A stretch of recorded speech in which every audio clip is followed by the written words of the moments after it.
emotional experience. I want to have just, something where, man, I break down and cry in the presence of the Lord. And again, I'm not saying that you can't have times like that, but for you to make that the ultimate, and this is the goal, and what I'm seeking is to encounter the Lord in some tangible, physical way. You're setting yourself up for failure because you can't live that way. God doesn't want you to live that way. Without faith, it's impossible to please Him. Again, a bird he could just talk to you through some animal. He could talk to you in an audible voice. He could have every cloud that passes over say, Rhonda, Jim, Joe, I love you. And he could do all of those things, but there's no faith involved in that. God loves faith. God is a God of faith. That's right. Did you know when He rose from the dead, there is not one single example of Jesus showing Himself to a single person that wasn't already born again? Not one. Man, all He had to have done, all of those people saw Him crucified. They saw Him dead and buried.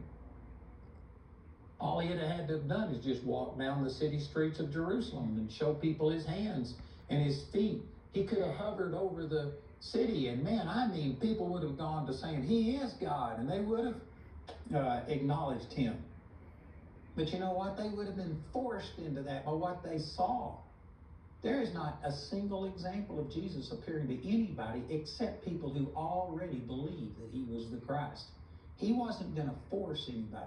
People are always wanting some. I have people come to me, and I've actually held a piece of wood, petrified wood, that a friend of mine says that he went inside of Noah's Ark and got this. There's movies about this. There's all kinds of things. People say, why don't we put these things up and it'll just make people believe.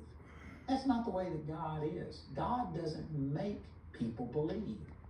There was a parable in the book of Luke where the rich man, he had all of this abundance, and he was just living an opulent lifestyle. And there was a beggar named Lazarus who got crumbs from the table.